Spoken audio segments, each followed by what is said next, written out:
كانوا قليلا من الليل ما يهجعون وبالأسحار هم يستغفرون كانوا قليلا من الليل ما يهجعون.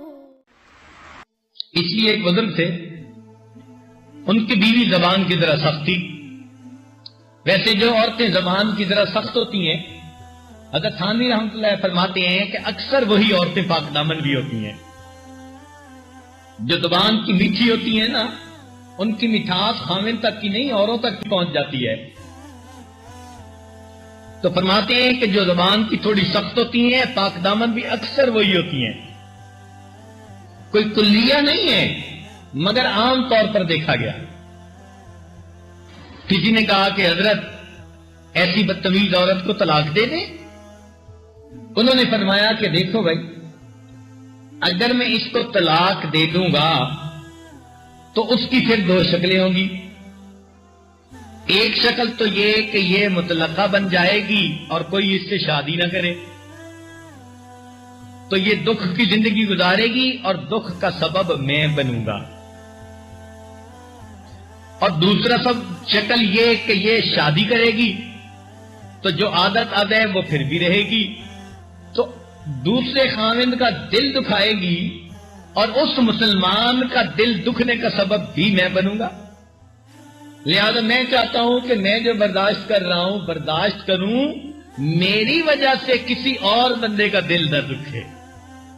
طلاق نہیں دیتے تھے. اللہ والوں کی سوچ دیکھو کہاں جاتی ہے. تو فرمایا کہ جس کی زبان سے اور جس کے ہاتھ سے کسی مسلمان کا دل نہ دکھے.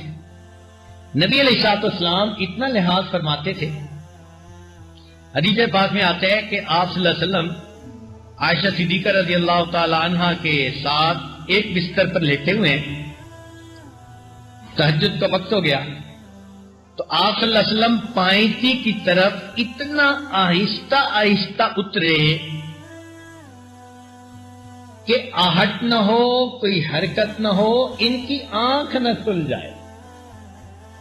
اور پھر نبی علیہ السلام پیدل چلے، ننگے پاؤں چلے کمرے میں، اور پھر جوتے باہر آ کر پہنے اور جنت بقیع چلے گئے. عائشہ صدیقہ رضی اللہ عنہا کی آنکھ تو کھل گئی. وہ بڑی حیران کہ بھئی اتنے دبے پاؤں اٹھ کے جانے کا کیا مطلب. وہ بھی پیچھے سے آئیں تو نبی علیہ السلام جنت بقیع سے واپس آ رہے تھے. انہوں نے جب دیکھا کہ اللہ کے نبی واپس آ رہے ہیں، وہ بھی دوڑی اور واپس اپنے کمرے میں آ کے بستر پر لیٹ گئی. نبی علیہ السلام تشریف لائے تو آپ نے محسوس کیا کہ تھوڑا سانس کھلا ہوا ہے. دوڑ کے جو آئی تھی فرمایا عائشہ کیا ہوا؟ بتایا کہ میں آپ کے پیچھے گئی تھی. کیوں گئی تھی؟ اللہ کے نبی آپ اتنا خاموش اور بڑے ددے انداز سے جو یہاں سے نکل کر گئے.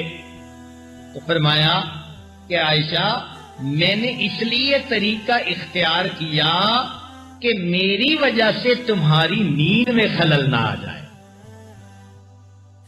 اب اندازہ لگائیے، اللہ کے پیارے محبوب صلی اللہ علیہ وسلم فرماتے ہیں میری وجہ سے تمہاری نیند میں كانوا قليلا من الليل ما يهجعون وبالأسحار هم يستغفرون